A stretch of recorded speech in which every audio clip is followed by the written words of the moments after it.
അനുരാഗമഴ. ഹരിയുടെ കയ്യിലിരുന്ന ആ പഴയ ഫോട്ടോയിലേക്ക് നോക്കി നിൽക്കുമ്പോൾ മാധവന്റെ ഉള്ളിൽ ഒരു കൊടുങ്കാറ്റ് അടിച്ചു വീശുന്നുണ്ടായിരുന്നു. ചുറ്റുമുള്ള ലോകത്തിന്റെ ശബ്ദങ്ങളെല്ലാം പെട്ടെന്ന് നിലച്ചുപോയതുപോലെ അവന് തോന്നി.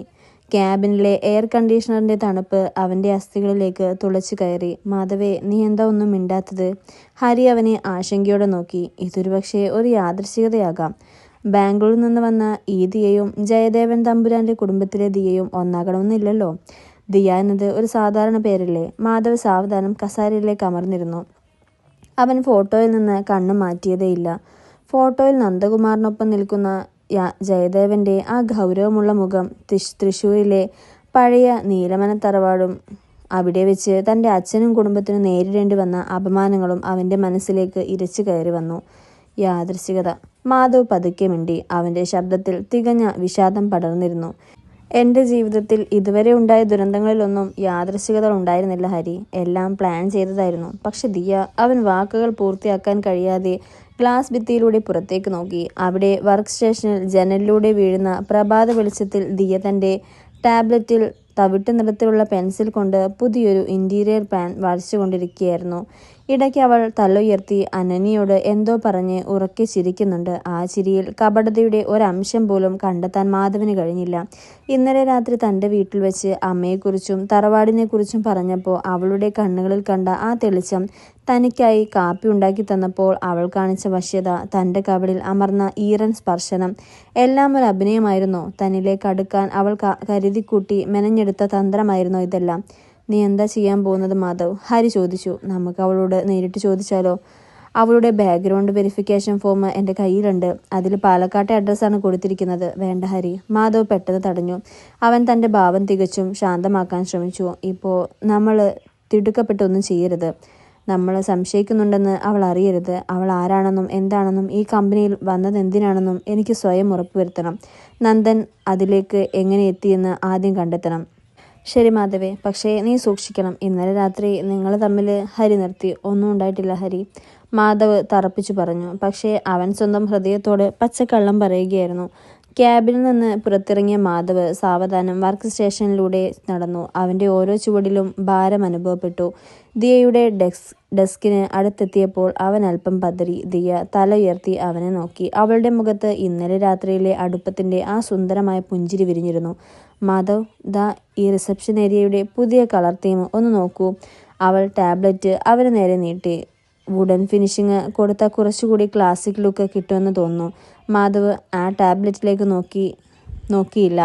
പകരം അവൻ അവളുടെ കണ്ണുകളിലേക്ക് ആഴത്തിൽ നോക്കി. ആ തെളിഞ്ഞ കറുത്ത കണ്ണുകളിൽ താൻ തിരയുന്ന വഞ്ചന ഉണ്ടോ എന്ന് അവൻ പരിശോധിക്കുകയായിരുന്നു.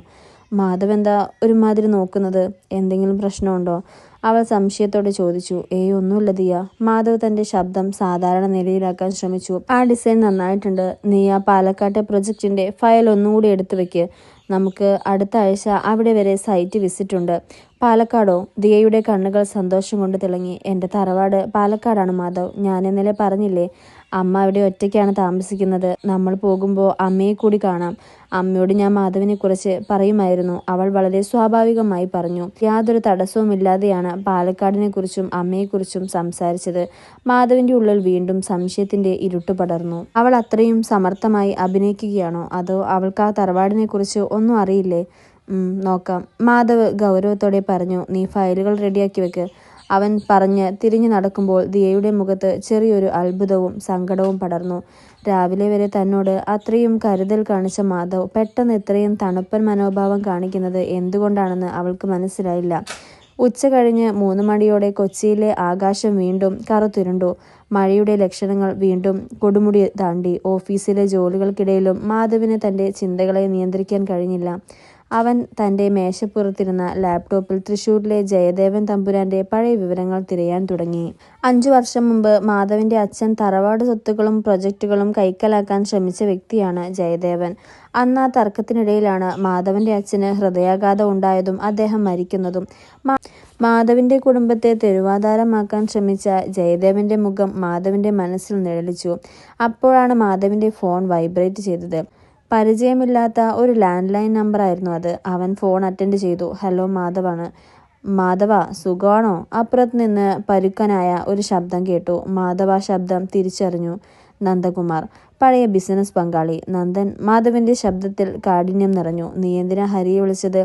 ഞങ്ങളുമായി ഇനി നിനക്ക് ഒരു ബന്ധവും ഇല്ല എന്ന് അന്ന് വ്യക്തമാക്കിയതല്ലേ? കോപിക്കല്ലേ മാധവേ. അപ്പുറത്ത് ഒരു ദുരൂഹമായ ചിരി കേട്ടു. പഴയ കണക്കുകളൊക്കെ അവിടെ നിൽക്കട്ടെ. ഞാൻ വിളിച്ചത് നിന്റെ പുതിയ ഇന്റീരിയർ ഡിസൈനറെ കുറിച്ച് മുന്നറിയിപ്പ് തരാനാണ്. ദിയ. മനോഹരമായ പേര് അല്ലേ? നിനക്ക് എന്താണ് വേണ്ടത് നന്ദ? കാര്യം പറ. മാധവ് അമർഷത്തോടെ പറഞ്ഞു. അവളെ സൂക്ഷിക്കണം മാധവേ. അവള് വെറുതെയൊരു ഡിസൈനറായി നിന്റെ കമ്പനിയിൽ വന്നതല്ല. ജയദേവൻ തമ്പുരാന്റെ ചോരയാണവൾ. 10 വർഷം മുമ്പ് നിന്റെ അച്ഛൻ നീലമന തറവാട്ടിൽ നിന്ന് ഇറങ്ങിപ്പോരുമ്പോൾ നിങ്ങളോട് പകരം വീട്ടുമെന്ന് ശപിച്ച ജയദേവന്റെ സ്വന്തം പെങ്ങൾ പാർവതിയുടെ മകൾ. മാധവിന്റെ ശ്വാസം നിലച്ചുപോയി. അവൻ തന്റെ മുഷ്ടി ചുരുട്ടിപ്പിടിച്ചു. അവൾ നിന്റെ അടുത്തേക്ക് വന്നത് സ്നേഹം കൊണ്ടല്ല മാധവേ. നന്ദൻ തുടർന്നു. നിന്റെ ഈ ഡിസൈൻ ക്രാഫ്റ്റ് തകർക്കാൻ, നിന്റെ ഏറ്റവും വലിയ പ്രൊജക്ടിന്റെ സീക്രട്ടുകൾ ചോർത്താൻ വന്നതാണ്.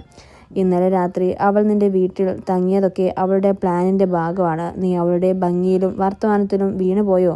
നിന്റെ ഉപദേശം എനിക്ക് ആവശ്യമില്ല നന്ദ. മാധവ് ഫോൺ കട്ട് ചെയ്തു. അവന്റെ കൈകൾ വിറയ്ക്കുന്നുണ്ടായിരുന്നു. നെഞ്ചിൽ ആഴത്തിലുള്ള ഒരു മുറിവുണ്ടായതുപോലെ അവന് വേദനിക്കാൻ തുടങ്ങി.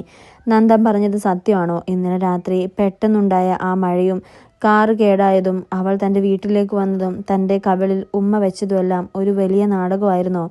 താൻ ഒരു മണ്ടനെ പോലെ അവളുടെ പ്രണയവലയത്തിൽ വീഴുകയായിരുന്നോ? മാധവ് കസാരയിൽ നിന്ന് പെട്ടെന്ന് എഴുന്നേറ്റു. അവന്റെ കണ്ണുകൾ കോപവും നിരാശയും നിറഞ്ഞിരുന്നു. അവൻ നേരെ പാൻട്രിയയിലേക്ക് നടന്നു. അവിടെ ദിയ തനിക്കായൊരു കപ്പ് കോഫി ഉണ്ടാക്കിക്കൊണ്ടിരിക്കുകയായിരുന്നു. മാധവ്. അവൾ തിരിഞ്ഞു നോക്കി പുഞ്ചിരിച്ചു. ഞാൻ മാധവിനും കൂടി കോഫി ഉണ്ടാക്കുമായിരുന്നു. രാവിലെ മുതൽ ഭയങ്കര സ്ട്രെസ്സിലാണെന്ന് തോന്നുന്നു. മാധവ് അവളുടെ അടുത്തേക്ക് വേഗത്തിൽ നടന്നു ചെന്നു. അവനും അവളും കൗണ്ടർ ടേബിളും തമ്മിലുള്ള അകലം കുറച്ച് അവളുടെ ഇരുവശത്തുമായി കൗണ്ടറിൽ കൈ അമർത്തിപ്പിടിച്ച് അവൻ അവളിലേക്ക് വളരെ അടുത്ത് നിന്നു. ദിയ ഞെട്ടിപ്പോയി. മാധവിന്റെ ഈ പെട്ടെന്നുള്ള നീക്കം അവൾ പ്രതീക്ഷിച്ചിരുന്നില്ല. അവന്റെ കണ്ണുകൾ മുൻപെങ്ങും കണ്ടിട്ടില്ലാത്ത ഒരു വന്യതയും ദേഷ്യവും അവൾ കണ്ടു. മാധവ്, എന്താ ഇത്? അവൾ വിറയ്ക്കുന്ന ശബ്ദത്തിൽ ചോദിച്ചു. ആരെങ്കിലും കാണട്ടെ. മാധവിന്റെ ശബ്ദം താഴ്ന്നിരുന്നെങ്കിലും അതിൽ തീവ്രമായ കോപം ഉണ്ടായിരുന്നു. നീ ആരാണ് ദിയ? ദിയ അവന്റെ കണ്ണുകളിലേക്ക് നോക്കി അമ്പരന്നു. ഞാൻ ദിയ. എന്താ മാധവ് ഇങ്ങനെ ചോദിക്കുന്നത്? നീ എന്തിനാണ് എൻ്റെ ജീവിതത്തിലേക്ക് വന്നത്? മാധവ് അവളുടെ മുഖത്തേക്ക് കൂടുതൽ അടുത്ത് നിന്നു. അവൻ്റെ ശ്വാസം അവളുടെ കവിളിൽ തട്ടിയിരുന്നത് പോലെ. ഇന്നലെ രാത്രി ആ മഴയത്ത് നീ എന്തിനാണ് എൻ്റെ വീട്ടിലേക്ക് വന്നത്? എന്തായിരുന്നു നിന്റെ ലക്ഷ്യം? ദിയയുടെ കണ്ണുകൾ നിറഞ്ഞു തുടങ്ങി. അവൾക്ക് അവൻ്റെ ചോദ്യങ്ങളുടെ അർത്ഥം മനസ്സിലായില്ല. മാധവ് എന്തൊക്കെയാ ഈ പറയുന്നത്? വണ്ടി കേടായതുകൊണ്ടല്ലേ നമ്മൾ അങ്ങോട്ട് പോയത്? ഞാൻ മാധവിനെ ഉപദ്രവിക്കാൻ എന്തെങ്കിലും ചെയ്തോ? നീ ജയദേവൻ തമ്പുരാന്റെ ആരുമല്ലേ? മാധവ് ഒടുവിൽ ആ പേര് ഉറക്കെ ചോദിച്ചു. ആ പേര് കേട്ടതും ദിയയുടെ മുഖത്തെ ഭാവമാകെ മാറി. അവളുടെ കണ്ണുകളിൽ വലിയൊരു അത്ഭുതവും തുടർന്ന് ആഴത്തിലുള്ള ഒരു ഭയവും പടർന്നു. അവൾ മാധവിന്റെ നെഞ്ചിൽ കൈവച്ച് അവനെ പതുക്കെ തള്ളിമാറ്റാൻ ശ്രമിച്ചു. മാധവിന് ആ പേരെങ്ങനെ അറിയാം? അവൾ വിറയ്ക്കുന്ന ശബ്ദത്തിൽ ചോദിച്ചു. അവളുടെ ആ ചോദ്യം മാധവിന്റെ സംശയങ്ങളെ ശരിവെക്കുന്നതായിരുന്നു. അവൾക്ക് ജയദേവനെ അറിയാം. അപ്പോൾ നന്ദൻ പറഞ്ഞത് സത്യമാണ്. മാധവ് നിരാശയോടെ ചിരിച്ചു. നീ അവൻ്റെ കുടുംബത്തിൽ നിന്നുള്ളവളാണ് അല്ലേ? എൻ്റെ അച്ഛനെ കൊന്ന, എൻ്റെ കുടുംബത്തെ തകർത്ത അതേ ജയദേവൻ്റെ രക്തം. മാധവ്, ദയവായി ഞാൻ പറയുന്നതൊന്ന് കേൾക്ക്. ദിയ അവൻ്റെ കൈകൾ പിടിച്ചു. അവളുടെ കണ്ണുകളിൽ നിന്ന് കണ്ണുനീർ തുള്ളികൾ വഴുതി വീണു. ഞാൻ ജയദേവൻ്റെ പെങ്ങളുടെ മകൾ തന്നെയാണ്. പക്ഷേ മതി. മാധവ് അവളുടെ കൈ തട്ടി എറിഞ്ഞുകൊണ്ട് പറഞ്ഞു. ഇനിയൊന്നും കേൾക്കണ്ട. നീ എൻ്റെ ബിസിനസ്സും എൻ്റെ പ്രൊജക്റ്റും തകർക്കാനാണ് വന്നതെങ്കിൽ നിനക്ക് തെറ്റി. മാധവ് അതിനത്ര എളുപ്പം വഴങ്ങുന്നവനല്ല. മാധവ് പ്ലീസ്, നിങ്ങൾ വിചാരിക്കുന്നത് പോലെയല്ല കാര്യങ്ങൾ. ദിയ പൊട്ടിക്കരഞ്ഞുകൊണ്ട് പറഞ്ഞു. എനിക്ക് ആ കുടുംബവുമായി ഒരു ബന്ധവുമില്ല. ഞാൻ മാധവിനെ വഞ്ചിച്ചിട്ടില്ല. പക്ഷെ മാധവ് അവളുടെ കരച്ചിൽ കേട്ടില്ല. അവൻ്റെ ഉള്ളിലെ പ്രതികാരവും മുറിവേറ്റ ആത്മാഭിമാനവും അവനെ അന്ധനാക്കി കളഞ്ഞിരുന്നു. അവൻ അവളെ പാൻട്രിയയിൽ ഒറ്റയ്ക്കാക്കി വേഗത്തിൽ പുറത്തേക്ക് നടന്നു. ഓഫീസിലെ എല്ലാവരും അമ്പരപ്പോടെ അവരെ നോക്കി. അനന്യ ഓടി പാൻട്രിയിലേക്ക് ചെന്നു. അവിടെ കൗണ്ടർ ടേബിളിൽ ചാരിയിരുന്ന് പൊട്ടിക്കരയുന്ന ദിയയാണ് അവൾ കണ്ടത്. ദിയ, എന്താ പറ്റിയത്? മാധവ് സാർ എന്തിനാ നിന്നോട് ദേഷ്യപ്പെട്ടത്? അനന്യ അവളെ ചേർത്ത് പിടിച്ചു. അനന്യ, മാധവനെ തെറ്റിദ്ധരിച്ചിരിക്കുകയാണ്, ദിയ കരഞ്ഞുകൊണ്ട് പറഞ്ഞു. ഞാൻ അവനെ സ്നേഹിച്ചു പോയി അനന്യ. സത്യമായും ഞാൻ അവനെ സ്നേഹിച്ചു പോയി. പക്ഷെ അവൻ എന്നെ ഒരു വഞ്ചകിയായി കാണുന്നു. അതേസമയം തന്റെ ക്യാബിനിൽ കയറി കസാരയിൽ തളർന്നിരുന്ന മാധവ് തല കൈകളിൽ വെച്ചു. അവന്റെ ഹൃദയം തകർന്നു പോയിരുന്നു. താൻ ആദ്യമായി ഒരു പെൺകുട്ടിയെ ഹൃദയം കൊണ്ട് ആഗ്രഹിച്ചു. അവളുടെ ഓരോ വാക്കും ഓരോ സ്പർശനവും താൻ സത്യമാണെന്ന് വിശ്വസിച്ചു. പക്ഷേ അതല്ല ഒരു നാടകമായിരുന്നുവെന്ന് അറിയുമ്പോൾ ഉണ്ടാകുന്ന വേദന അവന് സഹിക്കാനാവുന്നുണ്ടായിരുന്നില്ല. അപ്പോഴാണ് അവൻ്റെ മറുവശത്തിരുന്ന ഫോൺ വീണ്ടും റിങ് ചെയ്തത്. ഹരിയായിരുന്നു. മാധവേ, നീ എന്താ കാട്ടിക്കൂട്ടിയത്? നീ ദിയയോട് ദേഷ്യപ്പെട്ടോ? ഹരി ക്യാബിനിലേക്ക് ഓടിയെത്തി. അവൾ ജയദേവൻ്റെ ആളാണ് ഹരി. അവൾ തന്നെ അത് സമ്മതിച്ചു. മാധവ് എഴുന്നേറ്റ് ഉറക്കെ പറഞ്ഞു. പക്ഷെ മാധവേ, നീ പൂർണ്ണമായ സത്യം അറിഞ്ഞിട്ടില്ല. ഹരി തൻ്റെ ഫോണിലെ ഒരു രേഖ അവന് നേരെ നീട്ടി.